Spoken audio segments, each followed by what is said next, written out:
You know how some quotes are so famous, we hear them all the time, but we never really listen to what they're saying? Well, today, we're going to change that. We're taking one of those well-known pieces of wisdom, and we're going to break it all the way down to uncover the powerful, practical lesson that's hiding inside. So let's get right into it. Here it is, from the one and only Mark Twain. Just because you were taught that something is right, and everyone believes it is right, doesn't make it right. I'm willing to bet you've heard this before, right? You've probably even nodded along, thinking, yeah, that sounds about right. But that brings up a really important question. Is hearing something the same as actually understanding it? Because this isn't just some clever line. It's basically a blueprint for how to think for yourself. And today, we're going to follow that blueprint piece by piece. All right, so let's start at the beginning. Let's break down the very first force that Twain points out, the incredible, almost invisible power of what we're taught. Just think about that first chunk. You are taught that something is right.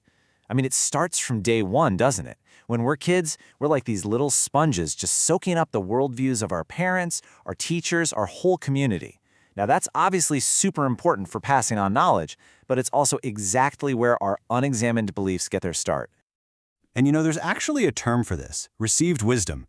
It might sound a little fancy, but all it really means is the stuff we accept is true without ever checking for ourselves just because someone we trust told us so. This becomes the foundation for so much of what we believe.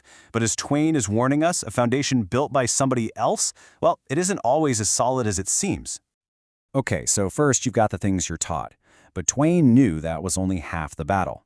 So now let's look at the second major force he talks about, which might be even more powerful, the massive pressure of the crowd. And this is where things get really interesting. Let's say you do have a tiny flicker of doubt about something you were taught. Well, the moment you look around and see that everyone else seems to agree with it, that doubt can just get snuffed out instantly. There is such a deep psychological comfort, a feeling of safety in just going along with the majority. This whole phenomenon is called social consensus, and it's like a powerful glue that holds that received wisdom in place. Think about it. First, you're told something is true. Then you see everyone around you acting like it's true. All of a sudden, to even question it feels like you're not just wrong, but like you're going to be completely alone. So you've got these two huge forces working on you, shaping what you believe, what you're taught, and what everybody else believes. But now we get to the dramatic twist.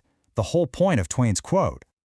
So on one side, you have the authority of being taught something, and on the other, you have the incredible power of the group. These are like the twin pillars holding up so many of our common beliefs. They feel so strong, so secure, but Twain is about to come in with a sledgehammer. And boom, there it is. Doesn't make it right. That's the great disconnect. This is the absolute core of the entire idea. What Twain is telling us is that truth is not a popularity contest. It's not determined by how many people believe in it or how long it's been taught. Tradition and popularity have absolutely nothing to do with whether something is actually, factually true.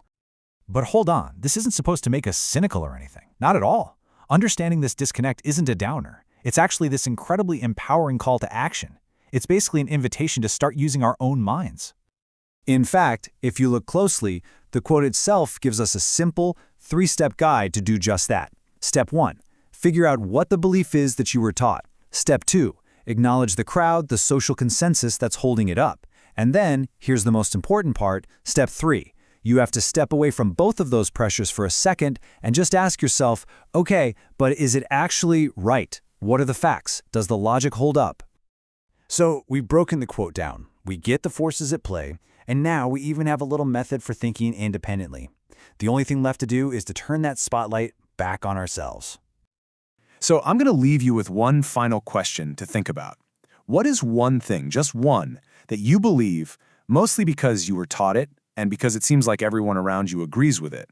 Really finding an honest answer to that question, that's the very first step to putting the genius of this quote into practice in your own life.